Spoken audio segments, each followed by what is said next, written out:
धाराशिवच्या कळंबमधील 22 ग्रामपंचायतीमध्ये भ्रष्टाचार झालेला आहे। विविध विकास कामांमध्ये 1.5 कोटींचा अपहार केल्याचा आरोप आहे। भ्रष्टाचाराविरोधात ग्रामस्थांनी आमरण उपोषण सुरू केलंय। उपोषणामुळे दोघांची प्रकृती बिघडलेली आहे। उपोषणाकडे मात्र ग्रामपंचायत प्रशासनाचं दुर्लक्ष होतंय। धाराशिव जिल्ह्यातील कळंब तालुक्यातील 22 गावामध्ये पाणी पुरवठा, स्वच्छता, शालेय साहित्य व इतर विविध विकास कामांमध्ये 1.5 कोटी रुपयांचा भ्रष्टाचार झाल्याचा आरोप होतोय आणि या विरोधामध्ये ग्रामस्थांनी उपोषणाचं हत्यार उपसलं असून आमरण उपोषणाचा आजचा 4था दिवस आहे। 4थ्या दिवशी 2 उपोषणकर्त्यांची प्रकृती बिघडलेली आहे। मात्र प्रशासन या आंदोलनाकडे डोळेझाक करताना दिसतंय।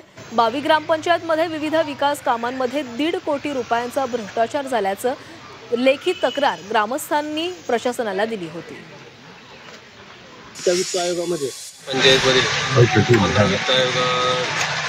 भ्रष्टाचार झालेला आहे आणि सरपंच ग्रामसेवक यांनी केलेला आहे। जवळपास 1.25 कोटीच्या आसपास भ्रष्टाचार झालेला आहे।